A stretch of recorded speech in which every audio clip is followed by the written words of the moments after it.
C'est ce qui se passe actuellement dans la région de Tinril, au sud-est du Maroc, frontalière à l'Algérie, Monsieur Hassan Qassimi.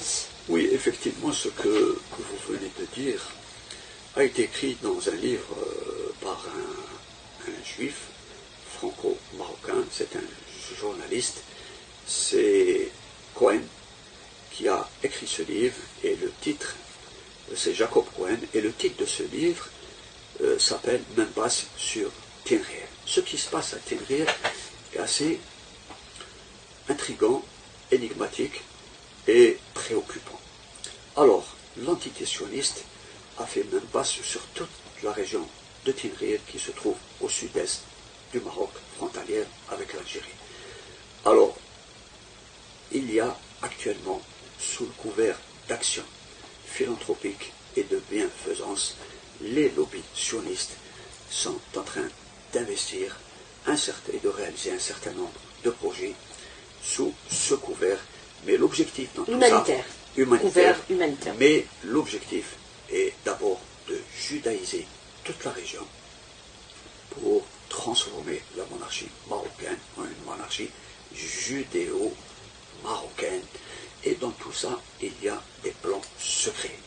On est en train de construire des synagogues dans cette région, et plus grave encore, sous le couvert d'activités culturelles, il y a un centre de formation militaire destiné à embrigader et à former les jeunes marocains et les jeunes de plusieurs pays du Maghreb, de la CEDEAO, du Sahel et pourquoi pas de l'Afrique australe.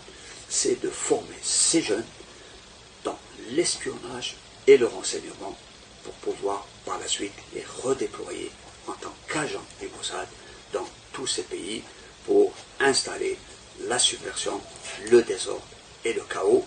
Et dans tout ça, vous devez comprendre pourquoi les lobbies sionistes sont en train de mobiliser beaucoup de moyens pour prendre le contrôle de l'Union africaine.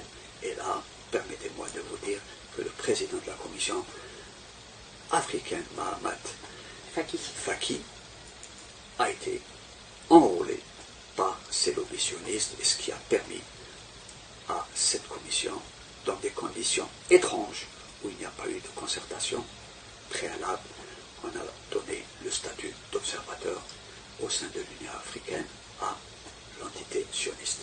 Et quelle observation faites-vous aujourd'hui de bien sûr, de ce statut d'observateur de l'entité sioniste au niveau de l'Union africaine? Rapidement sur la question pour aborder votre thème également. Le statut d'observateur a été refusé plusieurs fois, 3 ou 4 fois, par l'Union africaine.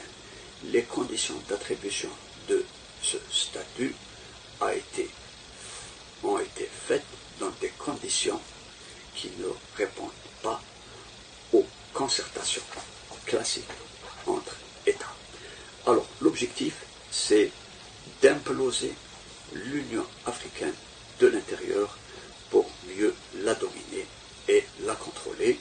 Heureusement qu'il y a actuellement beaucoup d'États qui ont élevé la loi et qui ne sont pas d'accord avec cette décision. Je vous donnerai un exemple, c'est le cas des chefs d'État et chefs de gouvernement des pays de la communauté de développement des pays de l'Afrique australe, qui a émis une très très forte objection et réserve à cette décision de la Commission